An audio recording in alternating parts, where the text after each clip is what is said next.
Tom, you think it might be better to do it behind the scene? Yeah, I mean, I really agree with so much of what Steve said and wrote today, and have been saying this for a while.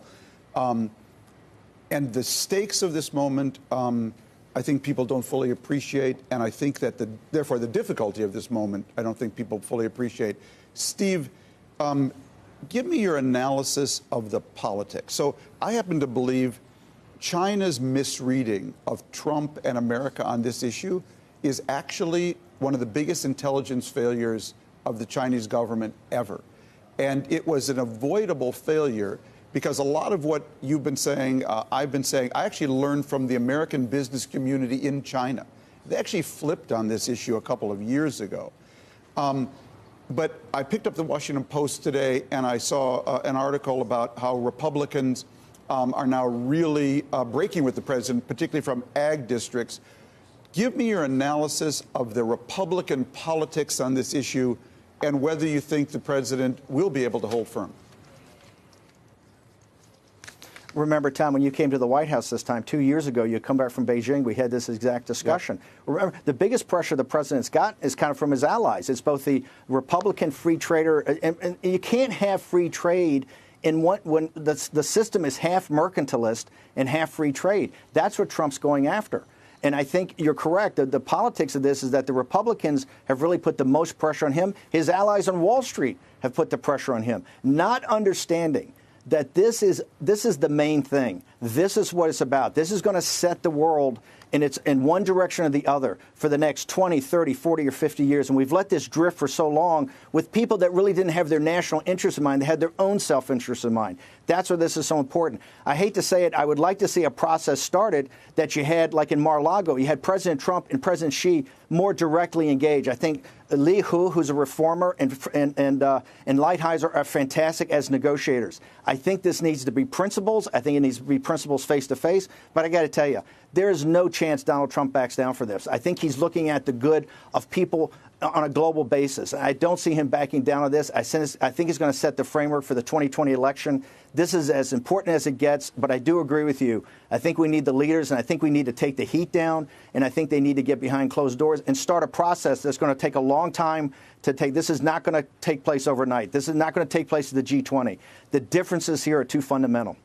Steve, what are you hearing from, you're over in Berlin now, what are you hearing from Europeans? Because they actually, this never should have been a story about us and China alone. This has always seemed to me a story of both the Europeans and our Asian allies. It is why I supported TPP and why I did oppose the steel and aluminum tariffs on Europe. I think we all needed to line up shoulder to shoulder on this. It should not be us alone, because if you talk to the Europeans, and I'm sure you have, they have the exact same problems we have. What are you hearing over there? What are they saying about our strategy? See, but I think Trump's strategy here is working. These bilateral deals with Korea, increased defense spending, a bilateral deal with Japan, now a bilateral deal is going to get into with the EU. It's here in Germany. Their business model of advanced precision manufacturing is what's going to be gutted first. Yeah. They are at the tip of the spear. When you look at Made in China 2025, it's the great, you mentioned in your article, KUKA, the great robotics company, is the centerpiece that they've taken. It's Germany's business model. When I talk to both politicians, think tank people, and business people, they understand the storm is right over the horizon. They're going to be the tip of the spear. They're really going to be, I think, the first industrial power that's really gutted. And the Europeans understand, but you got to remember something. The EU were just like Hillary Clinton and these people. The elites in our country, Tom, and you know this, they thought the rise of China on this business model of China was like the second law of thermodynamics. It was some physical reality we just had to accept. Thucydides' trap says we're the declining power. They're the rising power. What Donald Trump said is you've got it wrong. We're not only rising power, we're the dominant power, and we're going to reform the world along lines of free market democratic capitalism.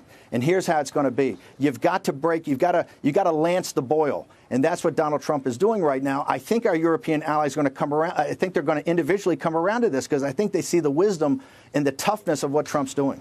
Steve, it's always been clear to me the Chinese wanted to negotiate with Mnuchin and not Lighthizer. Because I think Lighthizer is someone who knows every carpet the Chinese have sold us over the last 30 years. How do you think that will play out in the administration? I think you're dead spot on. I think I look at President Trump from my M&A days at Goldman Sachs, Trump is like the chairman, CEO of the company in a massive bet the company M&A, and Lighthizer is the Skadden-Arps partner. That's your deal lawyer. Bob Lighthizer, there's no gap between Lighthizer and President Trump. Lighthizer is the guy that does the execution. That contract, when people actually end up seeing it, I think we'll see how thoughtful it is, how well crafted it is, how it actually works for the Chinese. It takes care of a lot of their corruption issues. This is about transparency. It's about accountability. It's about real-time monitoring. And it's about enforcement. What Lighthizer did with Lee Hood, and Lee Hood, people should understand, is also one of the greatest men in the world, I think. He's a reformer in China. He understands what has to happen to their system. These two have worked together for 9 months. It was the hawks. It was after the Belt Road Initiative Forum in China, when the hawks like Wang Qishan and others got around Xi and said, hey, why do we need the Americans? We got to toughen. This is nothing more than a port treaty from the 19th century. This is what started the 200 years of humiliation. We have to shut this down now. So that red line they sent around was basically say, we're not going to take any of the things that Lighthizer and Lee He have negotiated for 9 months, the basic architecture of the deal. That's why this is a defining moment. And every president beforehand, Clinton, Bush, and Obama, have all blinked. Trump didn't blink. He could have cut a deal that made him look like a hero. He said, we're not doing this. We're not going to be retraded. This is what I need. Lighthizer, you told me you're going to get this. Let's just power through this.